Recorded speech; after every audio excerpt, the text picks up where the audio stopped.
What if we saved our stories like we save seeds, totems of hope, carriers of life, potential, precious?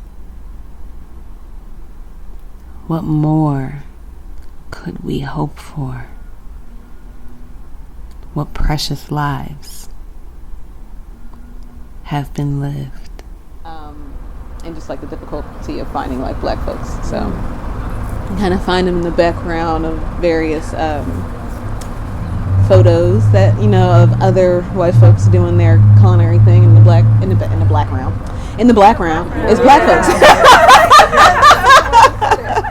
We're in the background. We may not know their names, but it is doubtful that we haven't felt their presence, tasted their stories on our tongues. Interesting.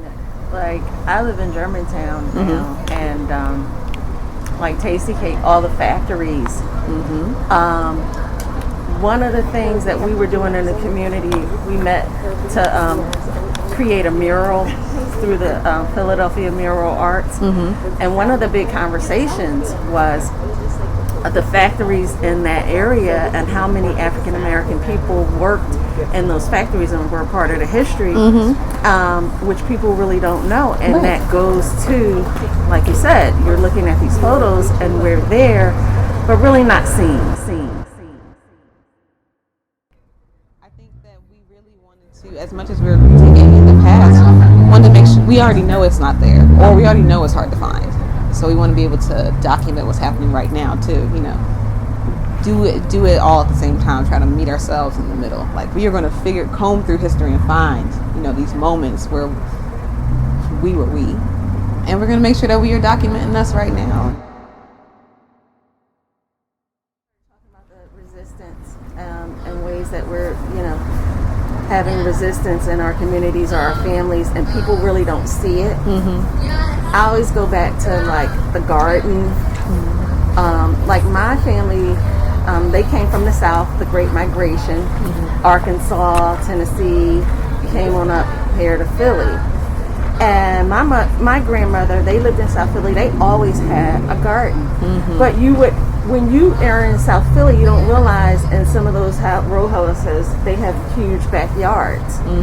And the same with a lot of houses in Germantown. But that is something that's unseen. And a lot of people were like, well, black people have gotten away from agriculture because, you know, we're being more educated and things like that. But there are still forms, I mean, in the 70s, 60s, my grandmother had her garden, and others in that community as well. And that's something that's not seen, but you would find it in pictures. You would find it in pictures. You would find it in pictures. I'm sitting here looking at my feet, admiring the generations that came before me.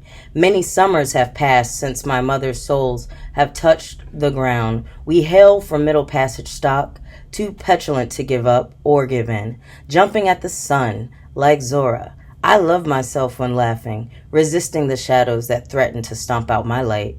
In my hands are the branches of my family tree. My feet must be the roots, and my body the totem of mommy and daddy's first fruit. Admire my inheritance, bask in the shade of its abundance. A body that bears the markings of ancestors and great aunties, names that I'll never know while their blood courses through my veins. Hands that snatch cotton to the rhythm of Solomon's song, cure tobacco and snap peas on the porch, rocking and rolling eyes, gossiping in whispers. Can't you hear them? Don't you hear them? It's okay if you can't, because I can feel them. In my phalanges, branches of what is now a sparse family tree. No need to feel sorry for me. My life's a filled niggas jubilee, for I am everything they bore me to be. All the comforts they couldn't have, I relish doubly. Rocking French petties now, no bunions, no calluses. Reclining in my easy chair, suffering no fools or malice. But be careful to not shake that tree just right, lest the darkness of the Delta come haunt you in the night. Some, but not many, made it into the light. for only the brave dare to survive or flee. Footprints, hands, and memories.